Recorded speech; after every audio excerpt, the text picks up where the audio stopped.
Hey, what's up, Coin Fam? Ideally, retiring should be a lifelong, well thought out plan. Having one of the pennies from this video in your collection would definitely help.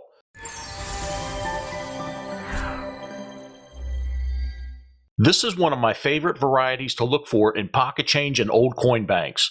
It's a 1982 Denver minted Lincoln cent, and this one is a rare variety known as a transition error. The U.S. Mint began producing pennies with a zinc planchet towards the end of 1982. Most 1982 pennies are copper and they weigh about 3.11 grams, but the 1982D small date isn't supposed to be copper. It should be the zinc planchet that weighs about 2.5 grams. This is the famous 1982D small date variety. The large date looks like this. They're hard to identify unless you know exactly what to look for.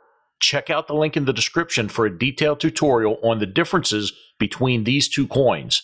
It'll save you a lot of nasty comments in those Facebook coin groups. This is the first 1982D small date discovered to be copper, and it was reported by Numismatic News in January of 2017. That isn't that long ago in coin years. The coin was sent to NGC for grading and attribution. It came back with the grade about uncirculated 58 on a scale from 1 to 70, with a brown color designation, and it weighed 3.07 grams. The first of this rare discovery sold at heritage auctions for $10,800. Here's a great looking 1935 Lincoln cent. There's no special error or variety. This penny is a coin collector's dream. Penny values are determined by a coin's grade, eye appeal, color, and census. Census takes into consideration the mintage of the coin and the estimated current population. When you have a coin graded, the date, mint mark, condition, and color are all recorded. Hey, take a look at these beautiful candles and wax melts. Whether it's Valentine's Day, Mother's Day, Father's Day, or just because you deserve something nice, candles and wax melts from Main Street Sensations are the perfect gift. They have a solid selection of products, fine quality, and good prices. Check out the link in the description below. The fewer the amount of coins that exist in the higher grades, the more valuable they are. This is a perfect example of all of these conditions coming together. This copper penny was graded by PCGS and came back a mint state 68 plus. That's a very high grade for a penny so old.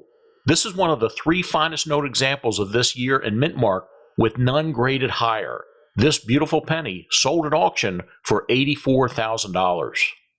Here's the famous 1955 double die obverse cent. This was a well-known coin variety that so many people were looking for back in the day. The doubling on this penny is very obvious. It affects every letter and number on the obverse or head side of the Lincoln cent. Liberty, In God We Trust, and 1955. This coin should have been pulled from the hopper and melted, but it managed to make its way out of the mint. It was graded and came back mint state 65. Only 5 grades away from a 70. It was also endorsed by CAC, as you can tell by the green CAC sticker. This means that the penny is one of the best looking coins in this grade. The double die error is actually called a variety because the error happened during the creation of the die, and every coin minted with this die will produce the same effect. It's estimated that about 24,000 of these coins were allowed to make it into circulation. This one sold at heritage auctions for $90,000. Not quite as obvious as the 1950 double die is another famous mint error called the 1969S double die obverse. The doubling on the front of this coin is more subtle than the 1955 DDO, but it's still very obvious. You can see the doubling of the letters on the word Liberty and the motto, In God We Trust. The doubling on 1969 is a little harder to make out, but it's recognizable. You can see the doubling on the numbers as indicated by the arrows on the screen. This particular double die was found by Michael Tremonti in an unsearched roll of 1969 S cents back in 2007. Finding rare and valuable coins in circulation is like hitting the lottery. It's extremely rare, but it's possible. With the lottery, you got to play to win. With coins, you got to know what you're looking for. After it was discovered, it was sent in for grading. PCGS graded this coin mint state 64 red. This 1969 San Francisco minted DDO variety was put up for auction and sold for $126,500.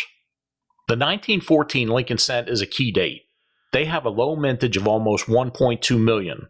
On top of that, the 1914 Denver minted penny is even harder to find in the higher red grades. If you're working on a Lincoln Cent album, this is probably going to be a sticking point for you. Ask your grandfather if you can see his penny collection and take a look at his 1914. According to PCGS, a brown 1914D in just grade 1 is worth $120. The big money is in the higher grades. Here you can see that a Denver minted 1914 red that graded 66 plus is worth $185,000. The one we're looking at right now graded Mint State 66 plus red. What a coincidence. It sold at Heritage Auctions for $128,100. Here's an interesting coin error. The first sign that we have something unusual on this 1999 Lincoln Cent is the missing L in Liberty and the weak strike around the perimeter of the coin, most notably the missing top half of the motto. Was this penny struck through grease, or did something else happen? Let's check out the reverse. Can you guess what's wrong here? If you look closely at the top acorn on the branch of the tree, I'm just kidding, it's a dime. Yep, the reverse of this 1999 Lincoln Cent is a dime. How does this happen? It seems a little shady to me, but somehow a dime reverse was put into the press instead of the Lincoln Cent reverse die, and this hybrid coin was born. This is what's called a muled coin. This rare penny was found by someone in Erie, Pennsylvania in a roll they got from the bank. It changed hands a few times, but eventually it made it into PCGS for grading. This Lincoln Cent, muled with a Roosevelt dime reverse, was graded Mint State 66 red. It sold at Heritage Auctions for $138,000. Take a look at this 1926 San Francisco minted penny. This coin looks to be in pretty good shape for a 100-year-old coin. It's not too hard to come across a 1926 Lincoln Cent, but finding these in Mint State grade isn't easy. It's said that this is one of the hardest cents to find in Mint State red. I'll show you how rare it is in a second. This penny was graded Mint State 65 red by PCGS. It's so rare, it sold at Heritage Auctions for almost $150,000. You've probably heard of the 1909S VDB. It's very rare, but one of my viewers found one of these on the floor of a house he had just purchased. It wasn't like this one though. The S is the mint mark and tells us that the coin was minted in San Francisco. The VDB can be found on the reverse of the Lincoln Cent at the bottom. These are the designer's initials, and they caused a huge problem back in 1909.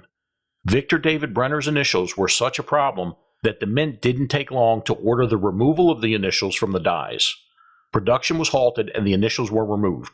So what was the problem with the initials? The public felt that the initials were too prominent and inappropriate. This 1909S VDB was graded a Mint State 67 red, so close to the highest grade of 70, and it was tied for the highest graded cent from San Francisco for this year, color, and mint mark.